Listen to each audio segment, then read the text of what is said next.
bold. We were just winging it a lot of the time. And while I may not be a scientist in the typical definition of the term, I do have a forklift license, keep duct tape in my purse, know how to blow up, cut in half, light on fire basically anything you put in front of me, and have been conducting experiments professionally for 15 years.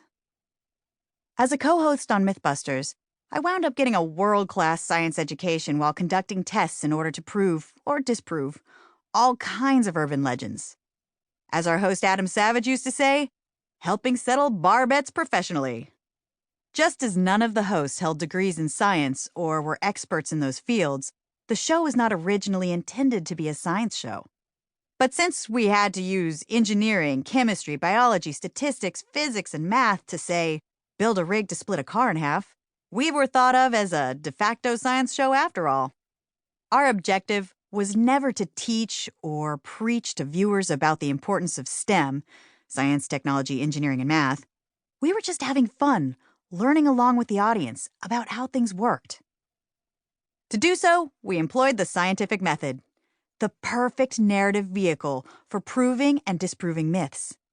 If you're not familiar with this elegant process for, well, figuring shit out, here are 5 simple steps. 1. Question. Learning begins with, I wonder what would happen if. For example, what would happen if I dropped a Mentos into a bottle of Coke? 2. Hypothesize.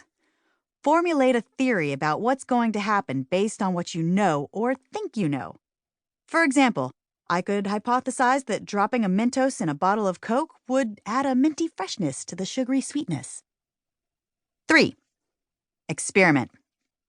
Do it. Drop Mentos in the Coke and find out exactly what happens.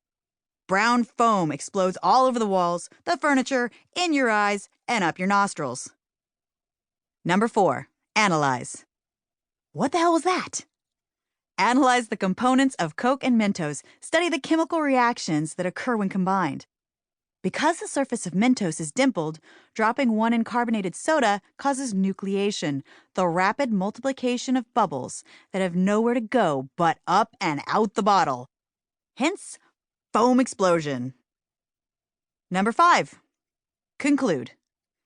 The answer to the original question is, if I drop this mint into this bottle of soda, I will need to steam clean the carpet.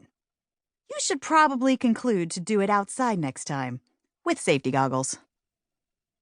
Using the scientific method, my co-hosts and I asked questions and tested over 900 hypotheses, filmed over 7,200 hours, set off 850 explosions, used 43,500 yards of duct tape, and loved every minute of it. At some point during the show's long 14-season run, it dawned on me that the scientific method could be applied to everything, and that I'd unwittingly been dropping the figurative Mentos into the Coke bottle of life all along, asking questions, forming hypotheses, experimenting, analyzing results, and drawing conclusions to figure things out. Admittedly, my particular style of experimentation has been more like crash testing. I strap myself in, step on the gas, head straight into a wall with my eyes open. It's always a crazy ride. I've gotten a bit battered and bruised, via bad decisions, bad relationships, dead-end jobs, to mention a few. But I don't mind my wounds. Scars are cool. Like wrinkles. They prove you've really lived. If I hadn't crash tested through life, I wouldn't have landed a job at MythBusters, met my husband, made my best friendships, managed major depression, or gotten my wild life under control.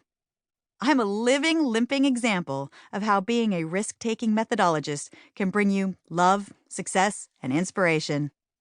I had to be a crash test girl to evolve into a road-tested woman. If you're a professional scientist reading this, great. If you're a curious person who loves the idea of dissecting what went wrong and deciding how you might do things better next time, welcome!